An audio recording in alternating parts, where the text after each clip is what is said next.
Recently, doctors who resigned and walked out of their training hospitals in protest against the expansion of medical schools have asked the International Labor Organization, ILO, to intervene in the government's work stoppage order. In response, the ILO informed them of the intervention and sent a letter to the government asking for their thoughts. The Ministry of Employment, Labor and Welfare has stated that they believe the order for the doctors to return to work is necessary to protect people's lives and is justified under an exception to the ILO Convention's rules against forced labor.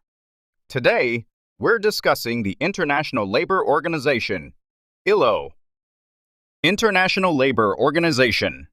The International Labor Organization, ILO, is a branch of the United Nations dedicated to enhancing the working conditions and quality of life for workers worldwide. Established in 1919 and based in Geneva, Switzerland, its primary goal is to promote social justice and protect the rights of employees. South Korea became a member of the ILO in 1991, demonstrating its commitment to international labor standards and cooperation.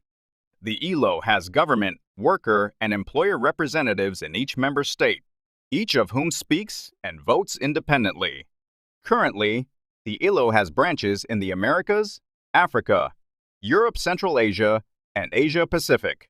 In Korea, the labor representatives are alternately represented by the Democratic Trade Union Confederation and the Korean Confederation of Trade Union. ILO Convention. The International Labor Organization, ILO, organizes its conventions into three main categories: core, priority, and technical conventions. These conventions encompass a total of 190 treaties along with 206 recommendations. In total, the 189 member states have ratified an average of 47 conventions, the act of agreeing to treaties and other agreements in their national parliaments. In particular, there are 8 ILO conventions that the ILO recommends that governments must ratify, known as core conventions. The core conventions include the Right to Organize Convention, the Prohibition of Forced Labor Convention, the Prohibition of Child Labor Convention, and the Equal Treatment Convention.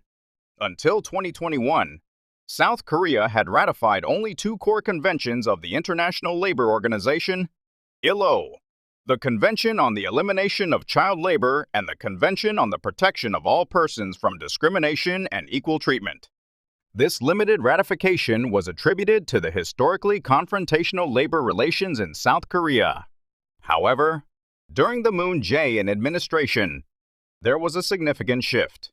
In a cabinet meeting, South Korea ratified all but one of the conventions against forced labor, marking a notable change in its stance towards international labor standards.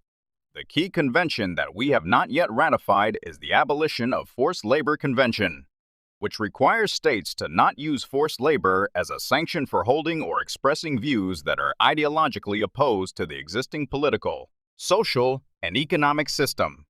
However, South Korea was also excluded from ratification in 2021 because it prescribes imprisonment, punishment of forced labor with time served in prison, for violations of the national security law and the law on assembly and demonstration.